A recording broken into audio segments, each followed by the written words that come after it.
لا إله إلا الله لا إله إلا الله لا إله إلا الله ما لنا رب سواه۔ ایک روایت میں آتا جب سحری کا وقت ہوتا ہے شوہر اٹھتا ہے اور اپنی بیوی کو بھی بیدار کرنے کی کوشش کرتا ہے، اللہ کی بندی اٹھ اور اللہ کے حضور سجدہ ریزی کر۔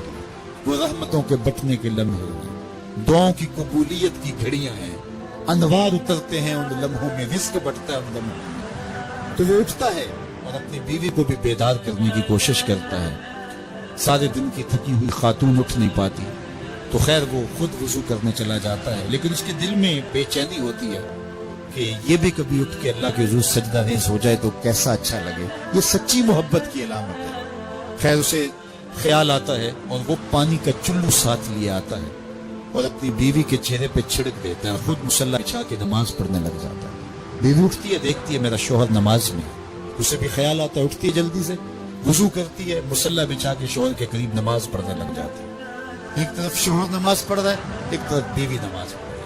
سحری کے لمحے ہیں، ٹھنڈی ٹھنڈی ہوائیں چل رہی ہیں، انوار اور رحمتوں کی برکھا برس رہی ہے، کوئی دیکھ نہیں رہا، ریا کا شائبہ ہی نہیں، دروازے مقفل ہیں، اور کبھی سجدے میں بیوی ہے، کبھی سجدے میں شوہر ہے، کبھی وہ قیام میں ہے اور یہ رکوع میں ہے، کبھی یہ رکوع میں ہے وہ قعدے میں ہے۔ دونوں سحری کے وقت اللہ کے حضور سجدہ ریز ہے میاں بیوی۔ حدیث پاک میں آتا ہے دونوں کو دیکھ کے رب مسکرا رہا ہوتا ہے، اپنی شان کے مطابق اللہ خوش ہو رہا ہوتا ہے کہ میرا بندہ اور میری دہلیز کی باندی کس طرح میرے حضور سجدہ ریز ہیں۔ اور اگر ان کو پتہ چل جائے نا کہ سجدے میں کتنی رحمتیں اتر رہی ہیں، وہ سجدے سے ساری نہ ہوتا ہے۔ 5 گانا نماز کا شعار بنا لو زندگی میں، کبھی قضا نہ ہونے پائے، اور اگر اللہ نصیب کرے تو سحری کے سجدے بھی زندگی میں شامل کر لو، دیکھنا زندگی کس طرح ٹینشن فری ہوتی ہے۔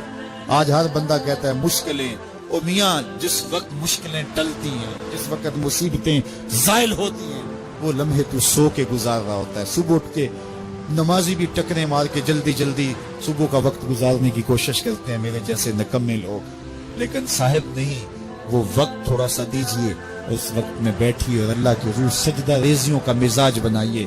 معراج النبی کا جو خاص تحفہ ہے وہ نماز ہے جو حضور لے کر آئے، اور پھر بارگاہ قدس میں جب حضور حاضر ہوئے اللہ نے اپنے محبوب کو بہت کچھ دیا تھا، 70,000 اسرار تھے، 70,000 رموز، 70,000 حکایات، اور بہت کچھ دیا۔ سب کچھ دینے کے بعد کہا محبوب یہ تو میں نے خود دیا، اب تو بتا میں تجھے کس چیز سے نوازوں، تیری اپنی بھی کوئی چاہت ہو۔ تو محبوب نے جو جواب دیا وہ سنیے، ہم ہوتے نہ جانے ہمیں کوئی اختیار دیا جائے تو کیا مانگ لے، کوئی دولت مانگے، کوئی ثروت مانگے، کوئی شہرت مانگے، لیکن ذرا دیکھیے انتخاب دیکھیے حضور کا، اور پھر اشش کیجیے حضور کے انتخاب پہ۔ کہا کہ محبوب آپ کی جھولی میں کیا ڈالا جائے، کیا دیا جائے؟ تو محبوب نے کیا کہا، نسبتی الیکا بالعبودیہ، اے اللہ ساری زندگی میں یہ کہتا رہا کہ تو میرا رب ہے، آج تو بھی تو کہہ دے کہ تو میرا بندہ ہے، مجھے عبد کہہ کے پکار دے۔ میں نے سجدوں میں کہا تو میرا رب ہے، میں نے قیام میں کہا تو میرا رب ہے، میں نے طائف کے بازاروں میں، مکے کی گلیوں میں کہا تو میرا رب ہے، میں سینے حرم میں کہا تو میرا رب ہے، میرے بدن پہ اوجریاں ڈالی جاتی رہیں، میں نے کہا سبحان ربی الاعلی، میں نے تجھے پکارا اور پتھر برس رہے تھے، میں نے کہا تو میرا رب ہے، میں نے تجھے ہر موقع پہ اپنا رب کہہ کے پکارا، آج تو بھی تو کہہ دے کہ تو میرا بندہ ہے۔ تو اللہ نے کہا سبحان الذی اسری بعبدہ، تو عبد کہہ کے پکارا۔ اور عبدیت کا عملی اظہار نماز سے ہوتا ہے، نماز میں جو سرور ہے، نماز میں جو لطف ہے، اور بندگی کا جو مزہ ہے وہ کہیں اور نہیں ہے۔ حضرت سیدنا غوث اعظم رضی اللہ تعالیٰ عنہ فرماتے ہیں کہ ولایت میں جو سب سے بڑا مرتبہ ہے جو ولی کو نصیب ہو جاتا ہے وہ مقام بندگی نصیب ہوتا ہے، وہ عبودیت کا مقام ہے جو بندے کو نصیب ہوتا ہے۔ تو یہ بندے کے لیے معراج ہے، اسی لیے کہا گیا صلاۃ معراج المومنین، نماز مومن کی معراج ہے۔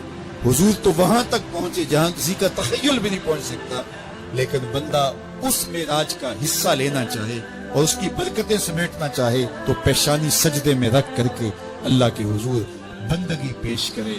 اللہ ہم سب کو اپنے حضور عجز و نیاز کے سجدے نصیب فرمائے۔